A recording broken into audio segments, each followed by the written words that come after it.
Hello everyone, it's Scott O'Mato back for another Botania setup, and this time we are going to do the Entropinnyum, which is one of the more powerful but also dangerous flowers to try to automate in Botania. Let's take a look at the setup. Okay, so this is a simple and compact setup. Basically, we have the Entropinnyum here under an Elven mana spreader. And you want to use the Elven mana spreader so you can move as much mana out as possible as quickly as you can. And I've also added a composite lens, which is a velocity and potency. So velocity will move the mana faster, although it's a short distance. And then potency is more mana at one time. And you just make that by taking a velocity lens and a potency lens and a slime ball and combining them in a crafting table. All right, so we have a dispenser here, which has TNT, and the dispenser is facing downward, so the TNT will be placed here. And then I'm using, again, the timer from Dark Utilities, and I've got it set at 200. That's just kind of a good ballpark, and we'll talk about that in a little bit more detail once we get the circuit going. But the reason I use this timer rather than the hovering hourglass from Botania is because it can be controlled by redstone. So the hourglass requires that you have a pulse mana spreader and you send it a pulse. So it's a little bit more difficult to automate, but this just makes a little bit more compact setup. So I prefer to use that.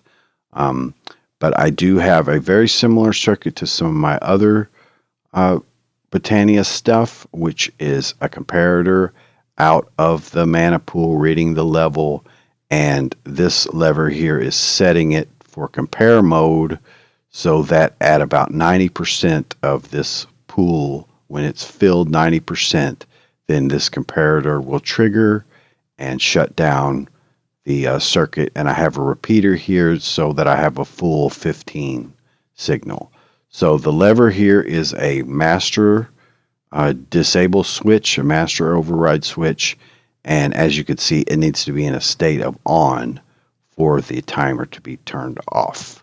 And then I just have the sound muffler for the explosions and for some of the clicking of the dispenser and stuff like that. So anyway, let's take a look. Again, I have it set at 200 ticks, and we should trigger off at around 90%. So let's get it going here. And one thing I do definitely recommend is that you use a benevolent goddess charm. Now I have one in my bauble slot. You have to have it in your bauble slot. But the benevolent goddess charm will prevent explosions from doing block damage. So if you make a mistake, or while you're tuning this guy, or while you're AFK, something happens, then if there's an explosion, it won't destroy the setup and it won't damage blocks in your base. So that is definitely something you may want to consider doing when you're playing with this type of setup. So, all right, let's trigger it and blow some stuff up.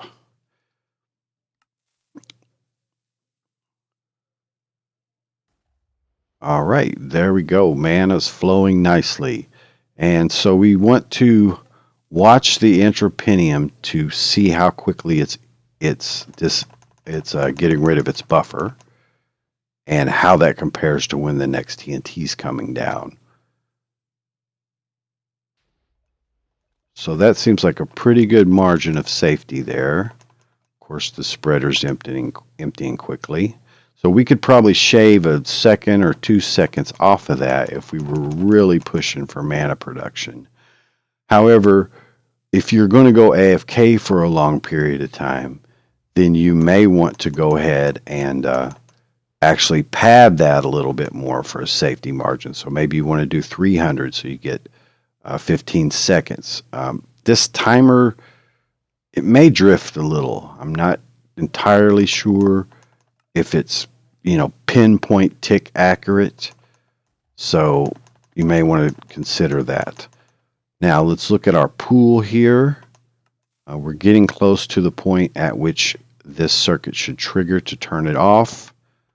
and we haven't used many TNT to get there. I think it's less than 2 stacks of TNT to fill up a whole mana pool. Don't quote me on that, but let's go ahead and let it finish its cycle here. Shouldn't take much longer. And it's a fun thing. It's one of the more fun types of flowers to automate, and it produces tons of mana in a pretty short period of time. So I definitely recommend this as a mid-game setup, but again, you're going to have the Elven mana spreader to really take advantage of it, and then the lens is a good thing to add as well. So we should be getting close in the next couple of mana bursts here. I don't know about you guys, but it's fun to watch TNT explode. It's definitely fun to watch it, especially if it doesn't hurt you or hurt your base, most importantly. All right, so there we go. There we go. So the circuit triggers, the comparator triggers. This is the level of the pool, again, around 90%. And then for all intents and purposes, this system is shut down. And if you wanted, you could go ahead and trigger that switch if you were going to pull mana out, and it would completely disable the whole circuit. So there you go. Let's look at it from above. Very compact, very simple setup, but effective. Again, as I mentioned, you could probably shave a second or so off of this, but it's up to you how close you want to get. A couple seconds doesn't matter in the long run. So anyway, that's going to be it for this setup. Just quickly, comparator coming out of the pool, going into a repeater here with the timer from Dark Utilities into a dispenser for the Elven Mana Spreader with the composite velocity potency lens.